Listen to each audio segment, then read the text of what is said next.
They never warn you how control really works. They tell you to watch for enemies, but they never tell you to watch yourself. Because the most powerful chains are the ones you don't feel. Most people believe control looks loud, aggressive, obvious. They imagine power as someone shouting orders, forcing obedience, standing above them. But real control is quieter than that. It slips in slowly. It feels normal. It feels safe. This is where the awakening begins. Not with anger, not with rebellion, but with an uncomfortable realization. You start to notice how often your mood depends on someone else. One comment can ruin your confidence. One rejection can change how you see yourself. One opinion can make you doubt everything you were sure about yesterday. That's not coincidence. That's leverage. From a young age, we are taught to behave, to fit in, to be acceptable. We are rewarded for obedience and punished for standing out. Over time, we stop asking what we want and start asking what will be approved. And slowly, without noticing, we hand people power over us. You don't lose control all at once. You give it away in small pieces. When you stay silent to avoid conflict, when you shrink yourself to keep peace, when you accept disrespect because you fear being alone. That's how it starts. Machiavelli understood this long before modern psychology gave it names. He saw that people are not ruled by force first, but by fear. Fear of rejection, fear of loss, fear of standing alone. The moment someone knows what you're afraid of, they own part of you. Think about it honestly. Why does criticism hurt so much? Why does approval feel addictive? Why do you explain yourself to people who don't truly listen? Because somewhere inside, you're still asking for permission.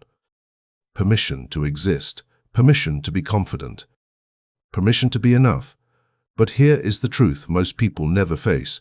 No one can control you unless there is something inside you they can touch. Your emotions are the doorway. Your reactions are the invitation. History is filled with powerful men who fell not because they were weak, but because they were reactive. Kings who trusted praise too much.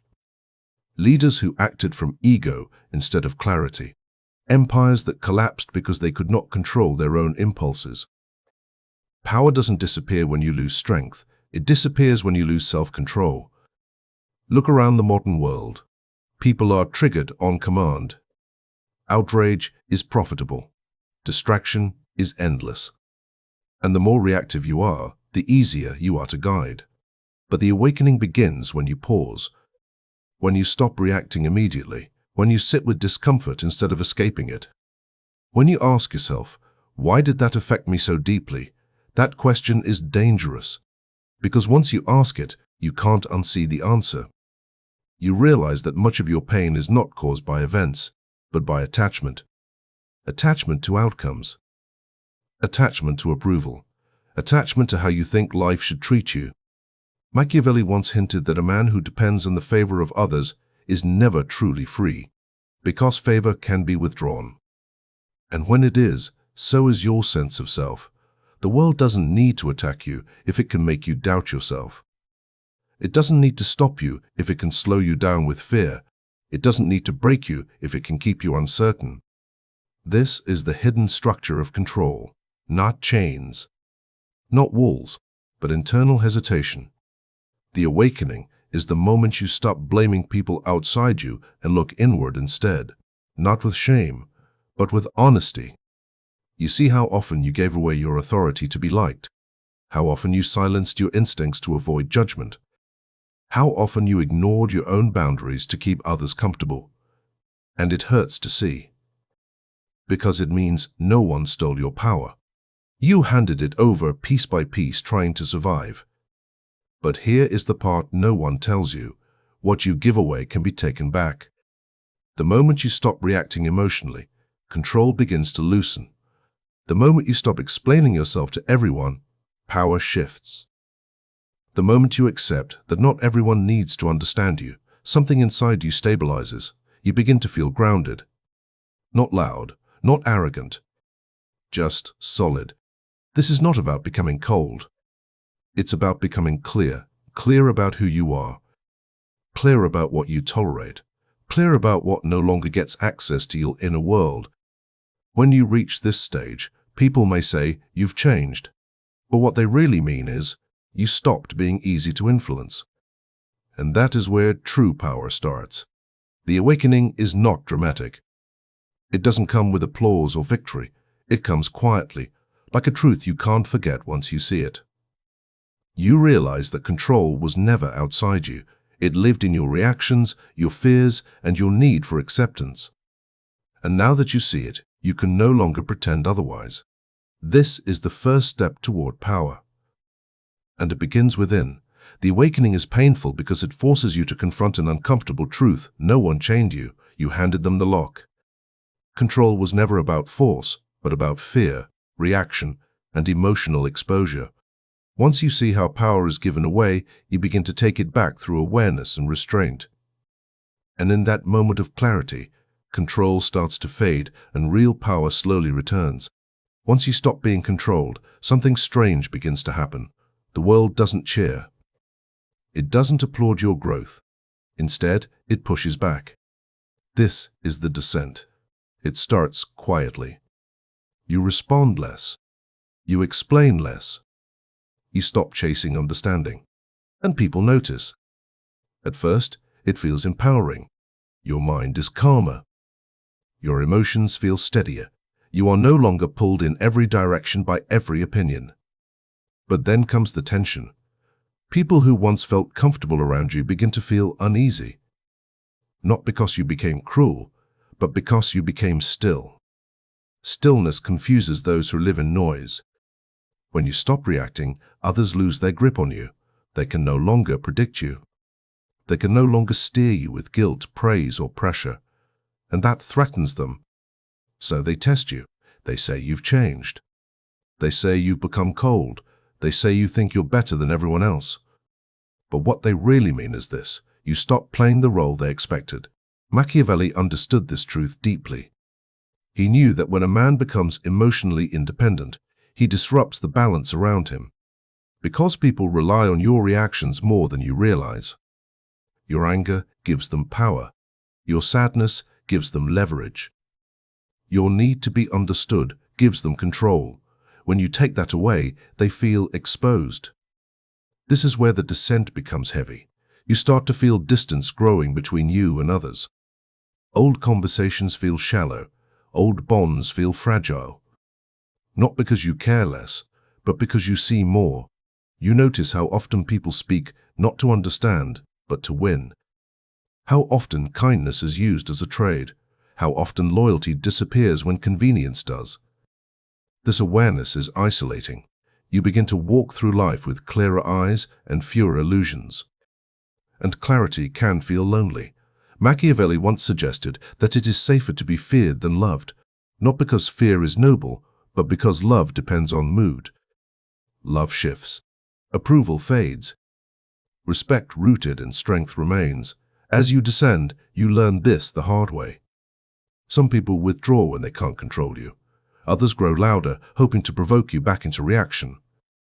A few may even try to punish your silence. This is not cruelty. It is instinct. People fear what they cannot influence. And silence is the hardest thing to influence. You will feel moments of doubt during this stage. Moments where you wonder if the old version of you was happier. If being agreeable was easier. If ignorance was more comfortable. And in some ways, it was. Comfort thrives in blindness. Peace thrives in clarity. The descent forces you to choose between being liked and being free. And freedom has a cost. You may lose relationships that were built on emotional access rather than respect. You may outgrow spaces that thrived on chaos rather than growth. You may realize that some connections only survived because you were smaller. This realization cuts deep, because you don't want to believe that your growth threatens others. But it does. Not because growth is wrong, but because it reveals imbalance. When you stop needing validation, manipulators lose tools. When you stop explaining yourself, control loses its grip. When you stop reacting, emotional games collapse. and those who depended on those games feel exposed. This is the descent Machiavelli never romanticized. Power is not loud. Power is quiet, restrained, and often misunderstood. As you descend further, you begin to value solitude, not because you hate people, but because solitude keeps you clear. In silence, you see your own thoughts without interference. You learn which fears are real and which were planted. You begin to separate your voice from the noise. This is where discipline replaces impulse. You no longer rush to defend yourself.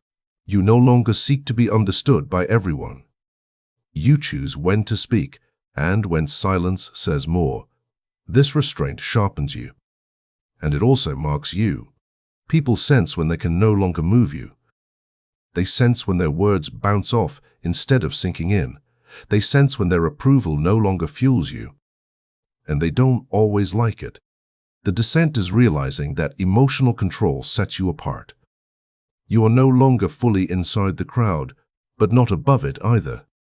You are watching from the edge, learning patterns others miss. This is where real strength is built, not in isolation for ego, but in distance for clarity. You learn that not every battle deserves your energy. Not every opinion deserves your attention. Not every connection deserves your inner world.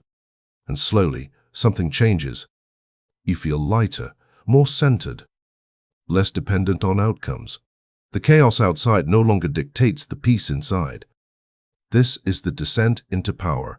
The descent is uncomfortable because it strips away illusions.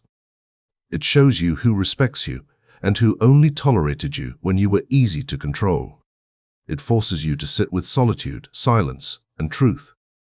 But in that silence, you become sharper, more aware, more real.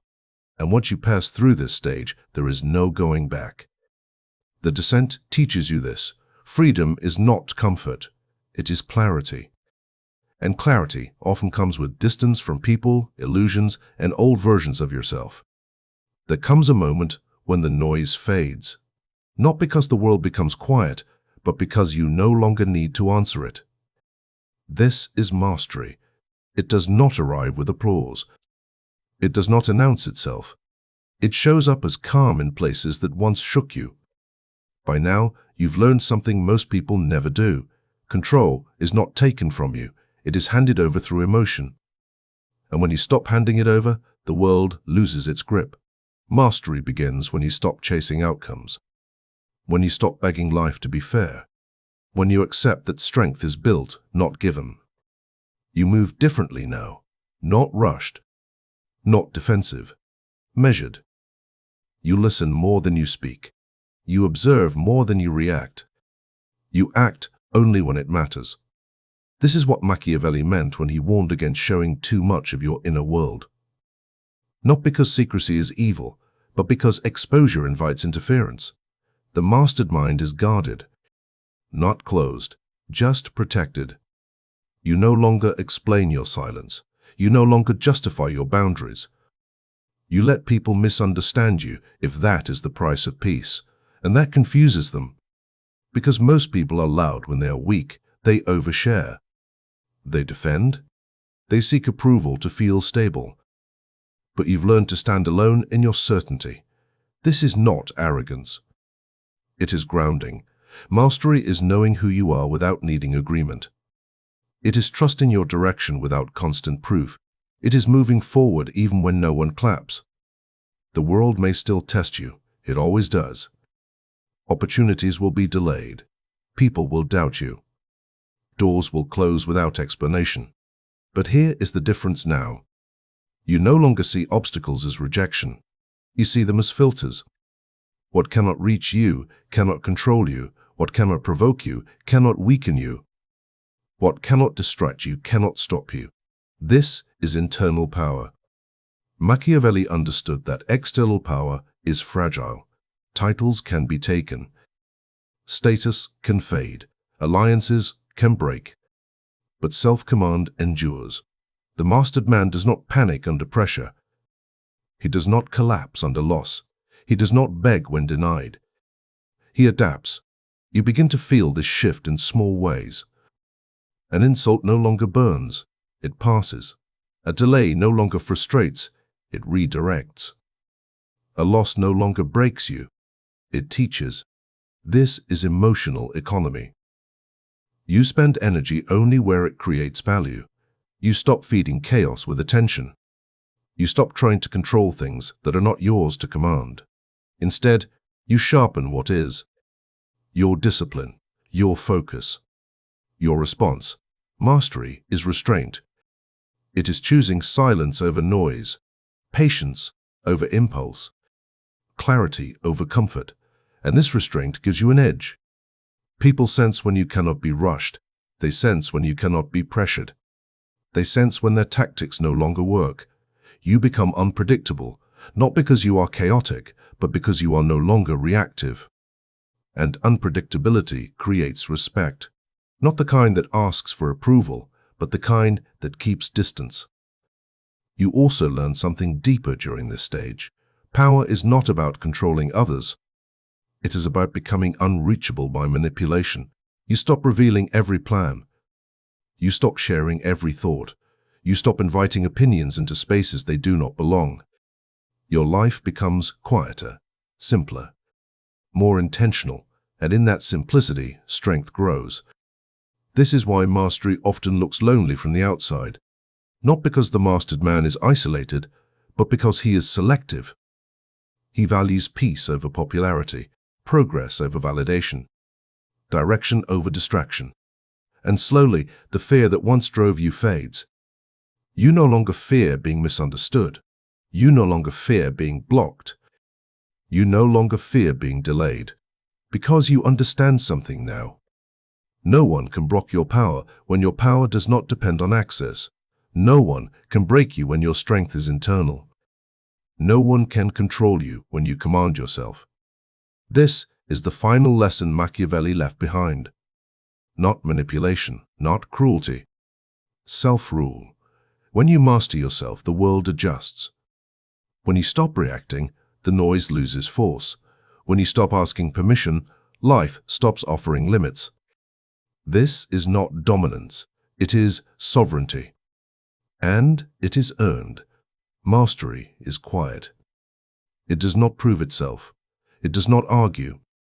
It moves steadily, unseen by most, misunderstood by many. But once you reach it, you feel grounded in a way nothing external can shake. You are no longer chasing power. You are living from it. The mastery is quiet. It does not seek attention. It does not need permission. And once you reach it, you understand the truth most people never will. No one can control you, break you, or block your power. Unless you let them.